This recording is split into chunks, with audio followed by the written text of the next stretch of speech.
बेटा कल मैंने आपको बताया था लक्ष्मण मूर्छा और राम का विलाप, उसमें दोहा और चौपाई यहाँ तक हमने छोड़ा था कि किस तरह से हनुमान के न आने पर सुबह होने वाली है, आधी रात बीत गई है, हनुमान नहीं आए हैं और किस तरह श्री राम अपने छोटे भाई लक्ष्मण के वियोग में चिंतित होते हैं।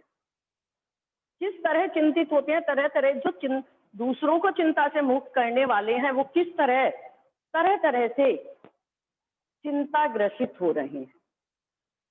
तो अब आगे हम पढ़ेंगे इसके आगे कि हनुमान के संजीवनी बूटी लेकर आने पर क्या होता है, कैसे वानरों में हर्ष की लहर छा जाती है, लक्ष्मण उठकर बैठ जाते हैं और विरोधी पक्ष रावण पक्ष में किस तरह विषाद की लहर दौड़ जाती है। तो यहाँ पर इससे आगे का अब आइए अर्थ के लिए हम समझते हैं। इसका अर्थ यह है सोरठा। बेटा सोरठा क्यों लिखा गया है? जैसे दोहे में कल मैंने आपको बताई थी, पहले और तीसरे चरण में 13 मात्रा होती है, दूसरे और चौथे में 11। यहाँ उसका उल्टा होता है, बिल्कुल सोरठा। पहले और तीसरे में 11, दूसरे और चौथे में कितनी 13 मात्राएं होती। तो यहाँ सोरठे से हम शुरू करते हैं। प्रभु प्रलाप सुनि कान विकल भय, बानर निकल आई गए हनुमान जिमि करुणा मह वीर।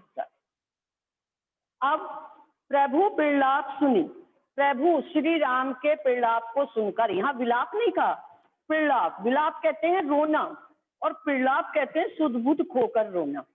उनके अपने भाई की इस दशा को देखकर जो श्री राम एक सामान्य मनुष्य की भांति प्रलाप कर रहे हैं, तो उस प्रलाप को सुनकर बानर समूह के कान, निकर माने समूह, बानर समूह के कान व्याकुल हो गए, दुखी हो गए उनके इस प्रलाप को सुनकर। आई गए हनुमान जिमि करुणा मह वीर। इसी समय हनुमान जी संजीवनी बूटी लेकर आ गए और जो दुखद वातावरण था, चारों तरफ शोक का वातावरण था, वो हर्ष के वातावरण में बदल गया।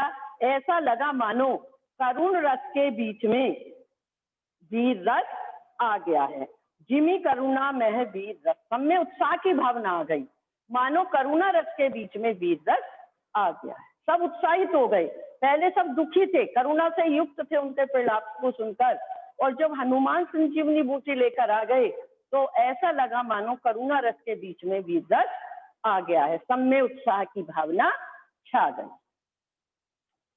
हर्षि राम भेटई हनुमाना, अति कृतज्ञ प्रभु परम सुजाना।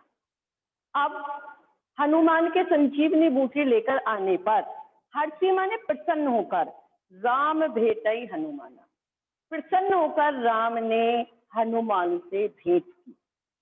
अति कृतज्ञ प्रभु परम सुजाना, और परम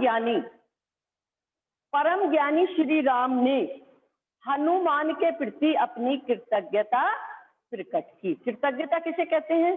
किए गए उपकार को मानने वाला, कि उन्होंने हम पर उपकार किया है, मेरे भाई के लिए संजीवनी बूटी लेकर आए हैं। तो परम ज्ञानी श्री राम ने हनुमान के प्रति कृतज्ञता प्रकट की। तुरंत वैद तब कीन उपाय, और तब वैद ने जो सुषेण वैद्य थे वहां थे, जिन्होंने कहा था कि संजीवनी बूटी से ही इनके प्राण बच सकते हैं, इनकी मूर्छा दूर हो सकती है, तो सुषेण वैद्य ने तब तुरंत उसका उपाय किया। उठे बैठे लक्ष्मण हर्षाई, हर्षाई माने प्रसन्न, प्रसन्न होकर लक्ष्मण उठकर बैठ गए। हृदय लाई प्रभु भेटई भ्राता, श्री राम ने अपने भाई को हृदय से लगा लिया।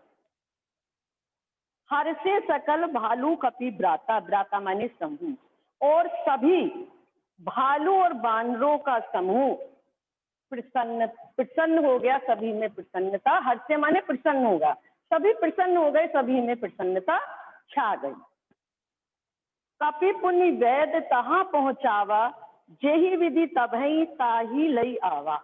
और फिर कपि माने हनुमान ने वैद को वहां पहुंचाया जिस विधि से उसे लेकर आए थे।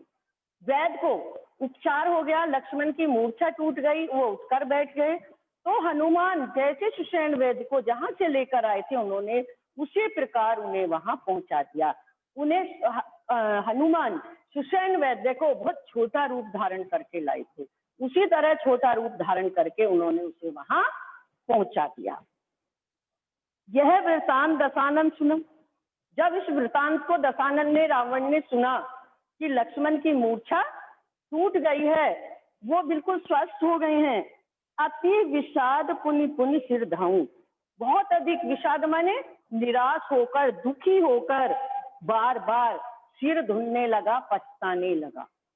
जब रावण ने सुना यह सारा वृतांत तो रावण दुखी होकर, निराश होकर बार बार पछताने लगा। व्याकुल कुंभकर्ण पही आवा, पही माने पास, आवा माने आया, और दुखी होकर, व्याकुल होकर अपने भाई कुंभकर्ण के पास आया। विविध जतन करी ताही जगावा, और तरह तरह के जतन माने प्रयत्न करके उसे नींद से जगाया, उसे नींद से जगाया। जागा निशिचर देखे कैसा। और जब वो कुंभकर्ण जागा नींद से तो कैसा दिखाई दे रहा था, मानो कालौ देह धरी जैसा, मानो साक्षात काल ने ही रूप धारण कर लिया है। जब वो नींद से जागा कुंभकर्ण तो ऐसा लग रहा था मानो साक्षात काल ने ही रूप धारण कर लिया है।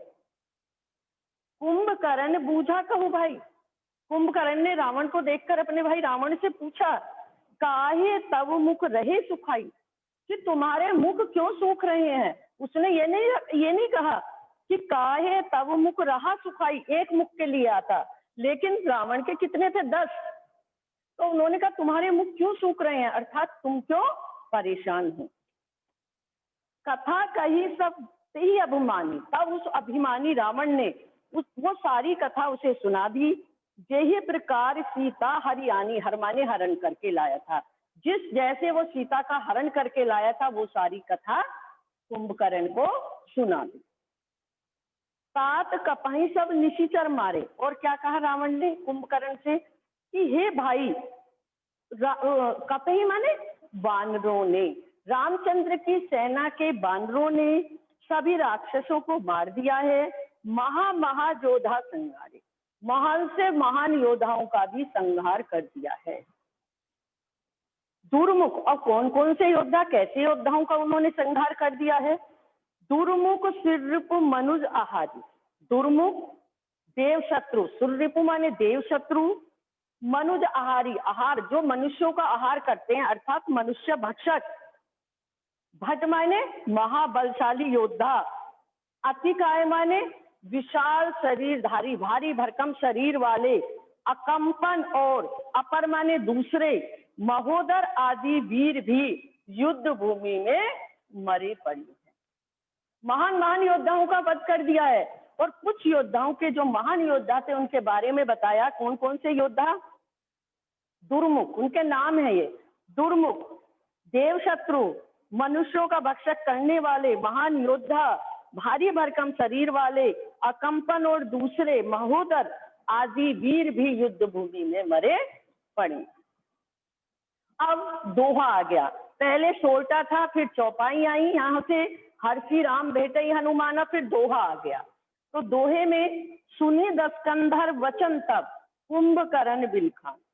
10 कंधर के वचनों को, रावण के वचनों को सुनकर कुंभकर्ण दुखी होकर कहने लगा, बिलखान माने बिलक कर, दुखी होकर कहने लगा, जगदम्बा हरि आनी अब सच चाहत कल्याण। पहले तो साक्षात जगदम्बा को हर लाया, उसका हरण कर लाया, और अब ये सच माने दुष्ट अपना कल्याण चाहता है। पहले तो साक्षात सीता को उन्होंने क्या कहा, साक्षात जगदम्बा का हरण कर लाया है, और अब ये दुष्ट अपना कल्याण चाहता है, अर्थात इसका कल्याण तो असंभव है। और ये कहते हैं, उन्हें भी देखो कितने ज्ञानी थे सभी, कुंभकर्ण भी ज्ञानी था, उसे पता था कि मेरे भाई का पक्ष गलत है, फिर भी भाई के लिए अंत तक लड़ा और अपने प्राणों को दे दिया, बलिदान हो गया, मृत्यु को प्राप्त हो गया। तो वो भी ये जानते थे कि जो रावण ने किया है वो गलत है। तभी वो कह रही हैं कि वो दुखी होकर उनकी रावण की सारी बातों को सुनकर दुखी होकर कुंभकर्ण कहने लगा कि पहले तो साक्षात जगदम्बा को हर लाया है और अब ये दुष्ट अपना कल्याण चाहता है। तो यहाँ जगदम्बा किसके लिए आया बेटा? सीता। तो ये था आज आपका जो कल मैंने पढ़ाया था, उससे आगे का अर्थ के लिए आपको समझ में आया होगा।